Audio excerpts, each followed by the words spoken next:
একদিকে খুলছে মালয়েশিয়ার শ্রমবাজার, অন্যদিকে অবৈধ অভিবাসীদের বিরুদ্ধে চলছে সাঁড়াশি অভিযান। গেল এক মাসে একের পর এক ধরপাকড় চালিয়েছে দেশটির ইমিগ্রেশন বিভাগ। এতে আটক হয়েছেন অনেকে। এদিকে মালয়েশিয়ায় কারাবন্দী বাংলাদেশিদের জন্য নতুন করে দেয়া হয়েছে অর্থ বরাদ্দের অনুমোদন। এ বিষয়ে আরো খবর জানাতে মালয়েশিয়া থেকে আমাদের সাথে এই মুহূর্তে যোগ দিচ্ছেন সহকর্মী ওয়াহিদ সোহান। বিস্তারিত জানবো তার কাছে।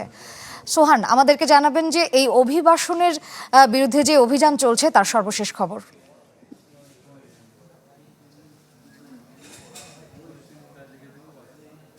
বিষয়টি নিয়ে এগিয়ে চলছে ঠিক তেমনি ভাবে মালয়েশিয়ায় আইন শৃঙ্খলা রক্ষাকারী বাহিনী নিয়মিতই তাদের এই দেশের আইন শৃঙ্খলাকে স্বাভাবিক রাখার জন্য তারা তাদের অভিযান অব্যাহত রেখেছে। এই অভিযানে প্রতিদিনই আটক হচ্ছে আমাদের অসংখ্য বাংলাদেশি কর্মী সহ বিভিন্ন দেশের বিদেশি কর্মীরা। ঠিক গত এক মাসে প্রায় 1000-এর অধিক বাংলাদেশি কর্মী আটক হয়েছে।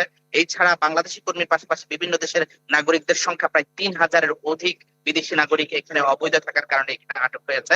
আর আপনাকে যদি বলে রাখি, আসলে মানুষের দীর্ঘদিন থেকে বাংলাদেশের বন্ধ থাকা যে শ্রমবাজার ছিল, এই শ্রমবাজারটি নতুন করে যে আলোর মুখ দেখতে যাচ্ছে, কিন্তু সে আলোর মুখ দেখতে যাওয়ার পরেও কিন্তু এখানে টেকনিক্যাল জটিলতার কারণে এখানে কিছুটা ধীরগতি তৈরি হয়েছে। তবে বাংলাদেশ সরকারের যে প্রবাসী কল্যাণ এবং বৈদেশিক কর্মসংস্থান মন্ত্রী আরিফুল হক চৌধুরী এবং মালয়েশিয়ায় বাংলাদেশের প্রধানমন্ত্রী তারেক রহমানের উপদেষ্টা মাহাদি হাসান এখানে ভিজিট করে যাওয়ার সময় তিনি যে কথাটি বলেছেন যে অগাস্টের শেষ নাগাদ এখানে বাংলাদেশ থেকে কর্মী আসার বিষয়টি তারা নিশ্চিত করেছেন। তবে এই বিষয়টি টেকনিক্যাল জটিলতার কারণে কিছুটা ধীরগতি এখানে তৈরি হয়েছে। তবে মালয়েশিয়া সরকারের বিভিন্ন মন্ত্রণালয়ের তথ্য অনুযায়ী আমরা যতটুকু জানতে পেরেছি, সেটি নিয়ে আসলে মালয়েশিয়া এই মুহূর্তে কর্মী দরকার, তারা সেটি নিয়ে কাজ করছে। বাংলা কিউআর যেখানে নগদ পেমেন্ট সেখানে। সারা দেশে 10 লাখেরও বেশি মার্চেন্টে নগদে পেমেন্ট করুন খুব সহজে।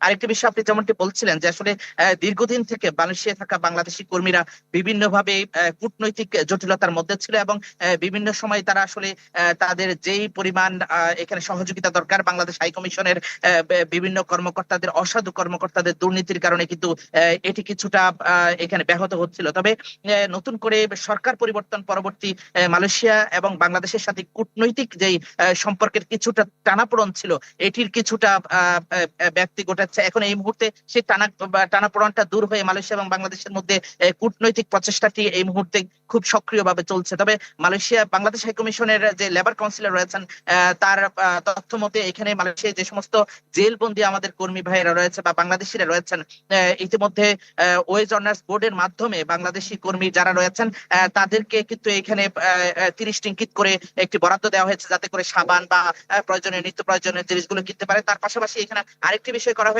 সেটি হলো যে এখানে যে সমস্ত বাংলাদেশের এখানে জেলবন্দি বা বিভিন্ন কারণে জেলের মধ্যে রয়েছেন, তাদেরকে আইনি সহায়তা দেওয়ার জন্য মালয়েশিয়ার এখানে ল ফার্মের সাথে আলোচনা চলছে কিভাবে আসলে আমাদের এখানে যে সমস্ত কর্মী ভাইরা ইমিগ্রেশন অথবা মালয়েশিয়ার জেলের মধ্যে রয়েছেন এটি নিয়েও কিন্তু কাজ করছে। এইদিকে বাংলাদেশ হাই কমিশনের কর্মকর্তাদের মধ্য থেকে যেটি জানিয়েছেন, আসলে প্রবাসীরা আগে যেভাবে বিভিন্ন রকম জটিলতার মধ্যে ছিল, সেটি থেকে বের হয়ে এসে প্রবাসী বান্ধব বাংলাদেশ হাই কমিশন করার জন্য এখানে কাজ করছে। তবু যদিও এখানে ফ্যাসিস্ট সরকারের আমলে কিছু কর্মকর্তারা এই মুহূর্তে বাংলাদেশ হাই কমিশন অবস্থান করছে, হাই কমিশনে এটি নিয়ে বিভিন্ন বিরূপ প্রতিক্রিয়া রয়েছে, কিন্তু তার মধ্যে থেকে যে সমস্ত কর্মকর্তারা এখানে রাষ্ট্রের জন্য কাজ করছেন বা প্রবাসীদের জন্য কাজ করছেন, এই সংখ্যাটি কিন্তু চাচ্ছে যে তাদের বিপরীতে দাঁড়িয়ে মালয়েশিয়া থাকা বাংলাদেশি প্রবাসীদের জন্য তারা। বুঝতে পেরেছি, ধন্যবাদ সোহান আপনাকে।